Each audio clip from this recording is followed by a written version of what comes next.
নমস্কার। দীঘা মোহনা দেখুন, আমি দীঘা মোহনা দেখছি, ঢেউ দেখছি, খুব ভালো লাগছে। দেখুন, আপনারা সবাই দেখুন, আপনাদের ভালো লাগবে। বর্ষাকালে, গ্রীষ্মকালে, শীতকালে সবসময় সমুদ্রে আসতে বেশ ভালো লাগে, তাই সমুদ্রে চলে আসি ঘন ঘন। তাই আপনারাও আসুন, সমুদ্র দেখুন, আপনাদেরও ভালো লাগবে, ঢেউ দেখতে ভালো লাগবে, উপভোগ করবেন, গর্জন শুনবেন ঢেউয়ের। তারপর ঢেউগুলো কি সুন্দর আসছে দেখুন।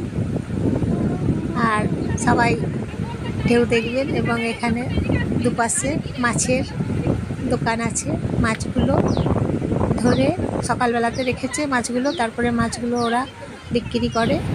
মাছ ধরা দেখতে এলে এখানে আপনার দিকে তাহলে আসতে হবে ভোরের দিকে, সকালবেলাতেই মাছ ধরা শুরু করে দেয় এখানে। আর আপনারা সবাই আসবেন, দীঘা দেখবেন, মোহনা আসবেন। দীঘা থেকে মোহনা আসতে হলে 20 টাকা ভাড়া নিচ্ছে, তাই আপনারা মোহনাতে আসবেন, মোহনা দেখবেন।